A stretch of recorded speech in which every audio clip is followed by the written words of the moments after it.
안녕하십니까. 10월 7일 교직원 수요예배에 참석하신 연세 어려운 가족 여러분 진심으로 환영합니다. 지난주에는 추석 명절이었는데 여러분들 가족들과 함께 즐겁게 시간을 보내셨습니까? 코로나19 상황이라 여러 가지로 제한 사항이 많았을 텐데 여러분 행복한 삶을 살아가길 바랍니다. 묵상 기도하심으로 오늘 예배를 하나님께 드리겠습니다.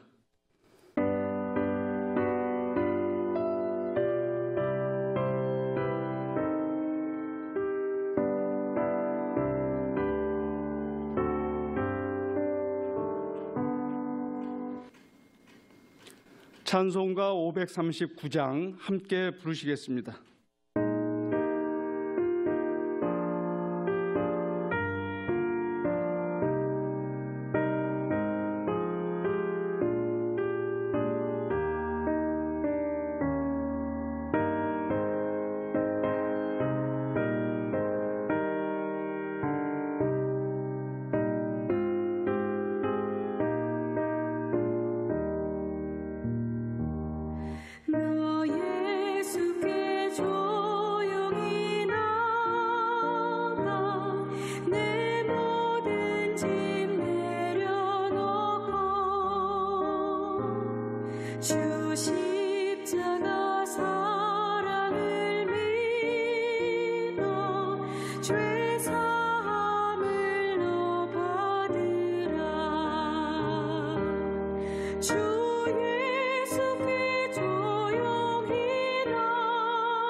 연세 안병원 원목실에서 수고하시는 민은정 목사님, 우리를 대표해서 기도하시겠습니다.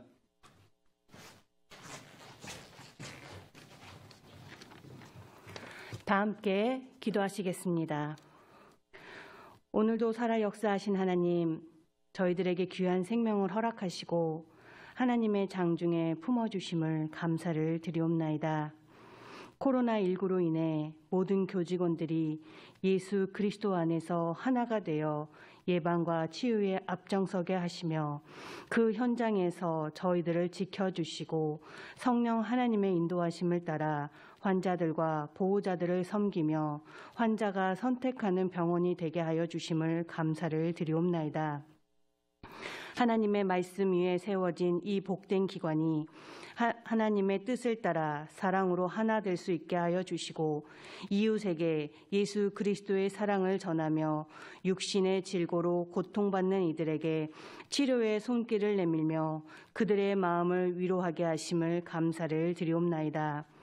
전능하신 하나님, 코로나19로 인해 어려움에 처한 이 나라 민족을 위해 우리에게 맡겨주신 사명을 진실함으로 감당하게 하셔서 조금이라도 아파하는 이들의 아픔을 덜게 하시고 모두 예수 그리스도의 위로와 평강을 얻게 하여 주시며 함께 이 고난의 시기에 서로 도와 하나님께 의지하여 능히 감당할 수 있도록 인도하여 주시옵소서.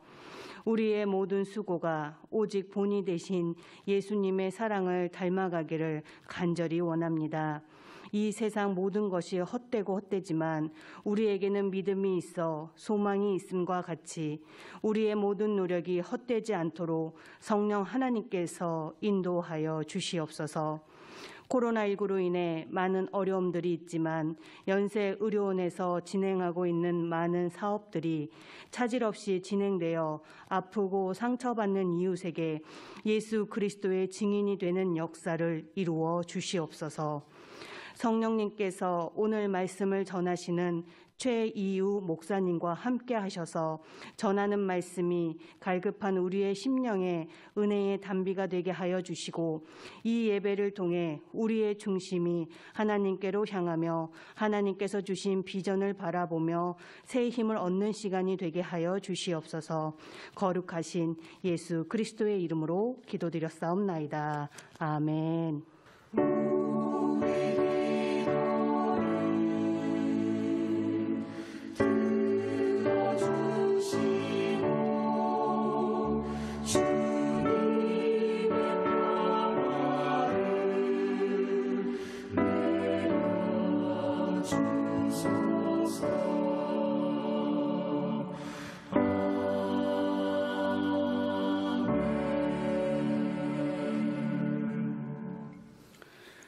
이 아침 우리에게 주시는 성경 말씀은 베드로전서 3장 8절에서 12절까지의 말씀입니다. 마지막으로 말하노니 너희가 다 마음을 같이하여 동정하며 형제를 사랑하며 불쌍히 여기며 겸손하며 악을 악으로 욕을 욕으로 갚지 말고 도리어 복을 빌라. 이를 위하여 너희가 부르심을 받았으니 이는 복을 이어받게 하려 하심이라. 그러므로 생명을 사랑하고 좋은 날 보기를 원하는 자는 혀를 금하여 악한 말을 그치며 그 입술로 거짓을 말하지 말고 악에서 떠나 선을 행하고 화평을 구하며 그것을 따르라. 주의 눈은 의인을 향하시고 그의 귀는 의인의 간구에 기울이시되 주의 얼굴은 악행하는 자들을 대하시느니라 하였느니라. 아멘. 소프라노 김채선 선생님, 아무것도 두려워 말라, 이 곡으로 찬양해 주시겠습니다.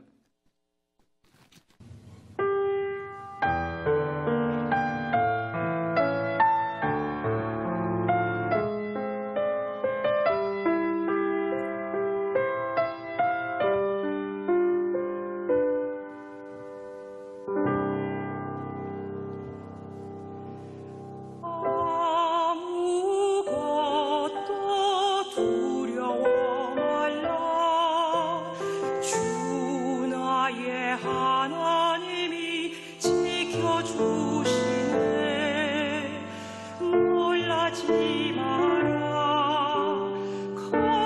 놀라지 마라. 주님 나를 지켜주시네.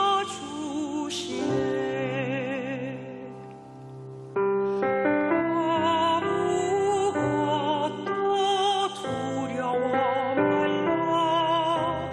주 나의 하나님이 지켜주시네. 놀라지 마라. 겁내지 마라. 주님 나를 지켜주시네.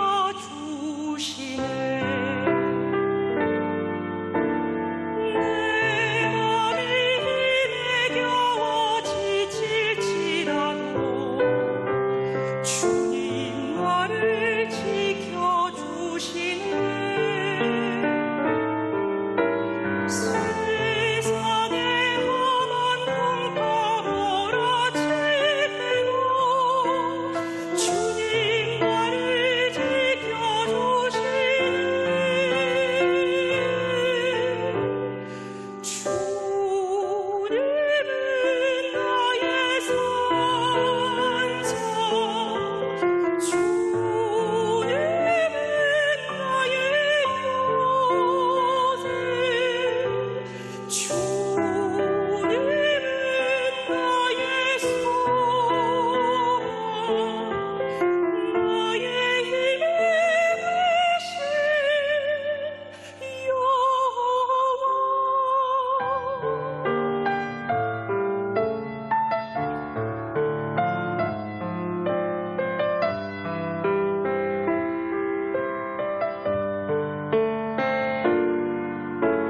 내 맘이 힘에 겨워 지칠지라도 주님 나를 지켜주시네. 세상에 험한 풍파 몰아칠 때도 주님 나를 지켜주시네.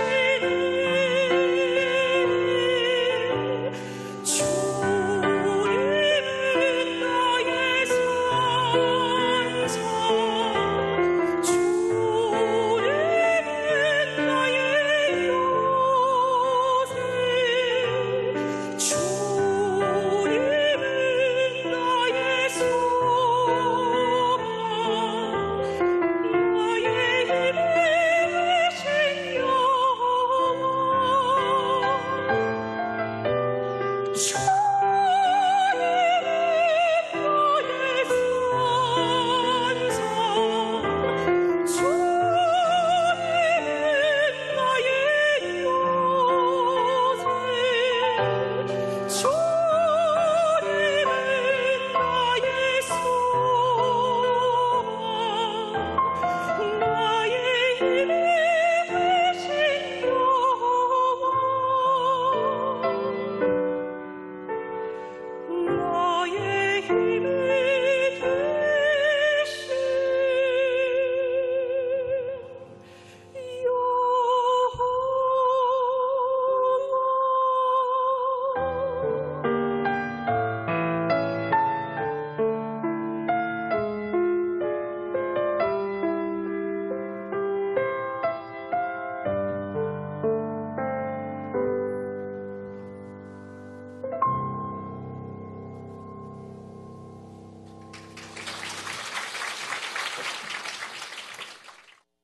오늘 우리에게 말씀을 전해 주실 분은 종교교회 담임 목사이신 최이우 목사님이십니다.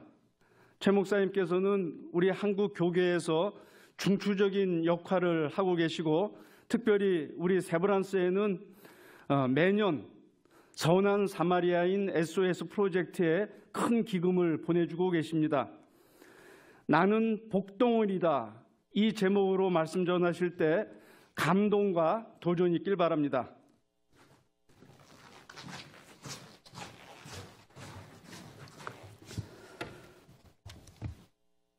하나님의 은혜가 여러분 모두에게 함께하기를 예수님의 이름으로 축복합니다. 오늘 제가 설교 제목을 나는 복덩어리다 이렇게 정했습니다. 복덩어리라고 하는 말은 옛날 어른들이 사랑스러운 아이를 보면서 했던 말인데 요즘은 사람들이 잘 사용하지 않는 단어입니다. 그런데 오늘 본문 베드로전서 3장 8절과 9절을 유진 피터슨이 번역을 해서 메시지 성경에 이렇게 남겼습니다. 요약해서 말합니다. 친절하고 인정 많고 사랑하고 자비로우며 겸손한 사람이 되십시오. 이것은 여러분 모두에게 해당하는 사항이니 한 사람도 빠짐없이 그렇게 하십시오. 안가품이거나 하거나 냉소적으로 비꼬는 말을 하지 마십시오. 오히려 축복해 주십시오. 축복이야말로 여러분이 할 일입니다. 그러면 여러분은 복덩어리가 되어 여러분도 복을 받게 될 것입니다. 나를 힘들게 하고 어렵게 하는 사람을 향하여서 축복하는 사람을 복덩어리라고 하면서 그렇게 사는 것이 결국 자신이 복을 받게 되는 길이라고 말씀한 것입니다. 복덩어리라는 말을 다르게 표현하면 복의 통로라고 하는 의미가 되기도 합니다. 내가 다른 사람을 축복하면 그 사람이 나 때문에 복을 받게 된다는 말이죠. 이것이 사실 쉽지는 않을 것입니다. 한 번은 어떤 사람이 영적 지도자인 달라스 윌라드에게 이렇게 물었습니다. 복덩어리로 살려면 어디서부터 시작해야 합니까? 성경을 읽어야 할까요? 기도를 더 많이 해야 할까요? 교회를 가야 할까요? 그때 윌라드의 대답은 전혀 뜻밖이었습니다. 지금 눈앞에 있는 옳은 일을 하세요. 그걸 하다 보면 교회에 가게 될 수 있답니다. 자기 눈앞에 있는 옳은 일을 하는 것만큼 우리를 하나님 나라로 빨리 이끌어주는 것도 없답니다. 도움이 필요해질 테니까요. 그리고 하나님이 그 상황에 계시기 때문에 당신은 필요한 도움을 받을 수 있을 것입니다. 그렇습니다. 복덩어리로 사는 것은 지금부터 눈앞에 있는 옳은 일들을 시작하는 것입니다. 맡은 일을 기쁘게 부지런히 하십시오. 바로 옆에 있는 사람을 격려하십시오. 누군가의 하루를 밝게 해주기 위하여서 스마트폰에 좋은 글을 보내십시오. 다른 사람들의 표정을 유심히 살피며 그들의 마음을 읽으려고 노력하십시오. 잘못했다고 판단되면 주저하지 말고 사과하십시오. 일찍 출발하지 않아서 모임에 늦었을 때 차가 막혔다고 핑계대지 마십시오. 운전할 때 다른 차들이 끼어들면 욕하지 말고 양보하십시오. 까다로운 사람들을 참아주십시오. 가족, 특히 자녀에게 화를 내지 마십시오. 오늘 읽은 성경에는 복덩어리로 살라고 말씀하시면서 이렇게 말씀하고 있습니다.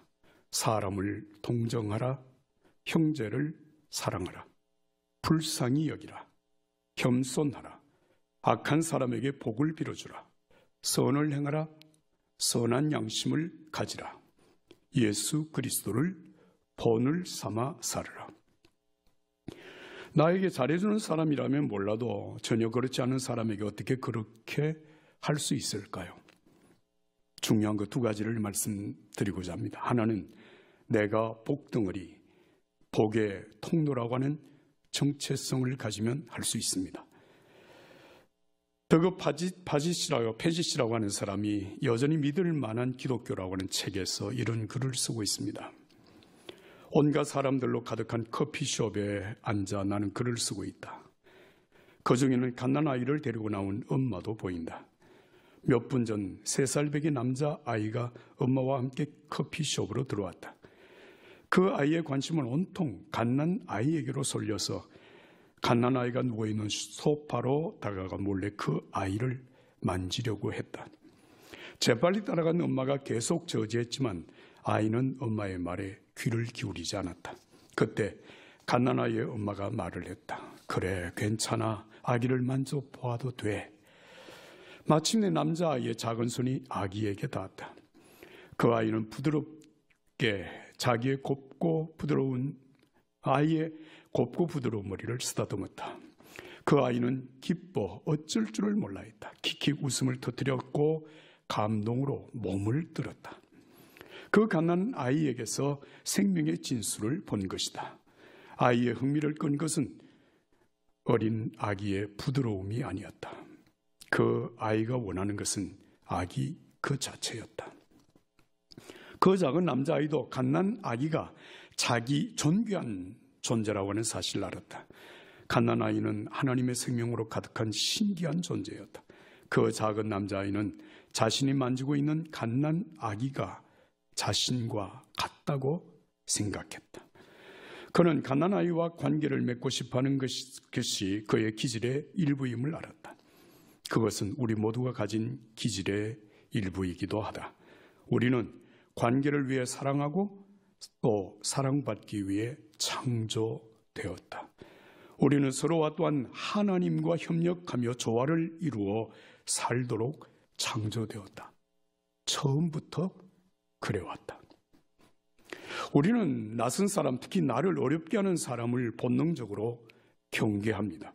그러나 그 사람에게도 내가 가진 선함이 있다는 걸 알면 달라질 수 있습니다. 나와 다른 그 사람도 하나님의 사랑을 받았고 또 받아야 할 사람입니다. 바로 복덩어리, 복의 통로인 나를 통하여 그 사랑을 받아야 할 사람입니다. 또 한 가지는 사람은 지속적인 사랑으로 새로워진다는 사실입니다. 존 오토버그라고 하는 사람이 2017년도에 관계훈련이라고 하는 책을 쓰면서 이런 글을 전하고 있습니다. 아기가 울면 부모는 달래준다. 우리 아이들이 울 때면 아내는 항상 두 가지 표현을 번갈아 사용했다. 우리 아가, 알아. 엄마들은 모를 때도 안다고 말을 한다. 그러면 아이들은 자신이 가치 있는 존재라는 것을 깨닫기 시작한다.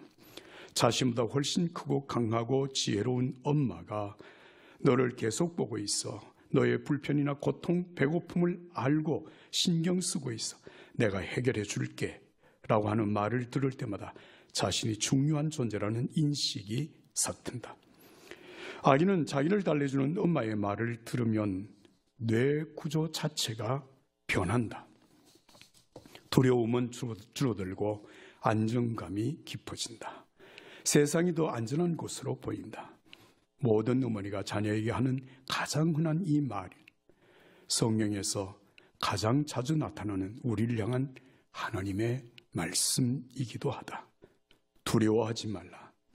내가 내 곁에 있다. 내가 너를 도와줄 것이다. 계속되는 코로나19의 세상을 좀 더 아름답게 만들 사람은 바로 당신입니다. 하나님의 사랑을 받은 당신이 복덩어리, 복의 통로이기 때문입니다. 당신이 받은 하나님의 크신 사랑을 주변 사람들에게 지속적으로 나누어 주십시오.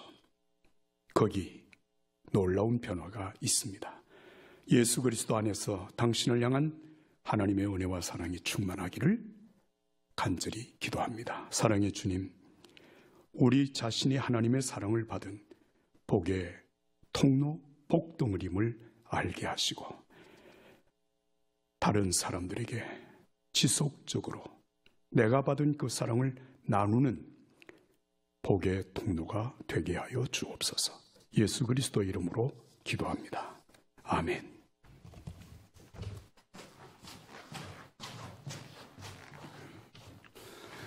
알리는 말씀 전합니다. 오늘 말씀을 전해주신 최이우 목사님께 감사드립니다. 찬양해 주신 소프라노 김채선 선생님, 기도해 주신 민은정 목사님께 감사드립니다. 다음 주 수요 교지원 예배 말씀은 손다릭 목사님께서 해주시겠습니다. 찬송가 595장 1절, 2절 함께 부르시겠습니다.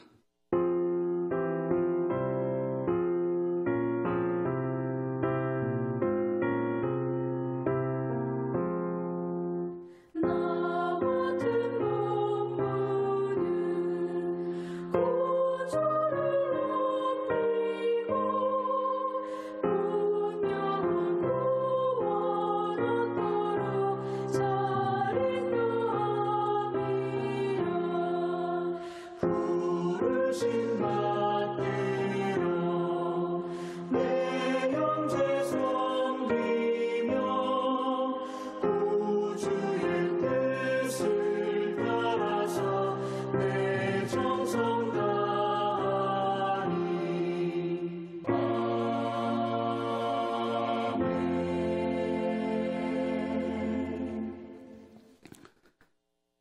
우리 복의 근원이신 예수 그리스도의 은혜와 우리를 복덩어리로 불러주신 하나님의 큰 사랑과 우리를 복의 통로가 되도록 이끌어주시는 성령의 인도하심이 세브란스가 고통당하는 환자에게 치유의 기적이 일어나는 현장이 되도록 최선을 다하겠다 작정하는 연세의료원 가족들 한 사람 한 사람 위에 영원토록 함께하길 간절히 축원하옵나이다. 아멘.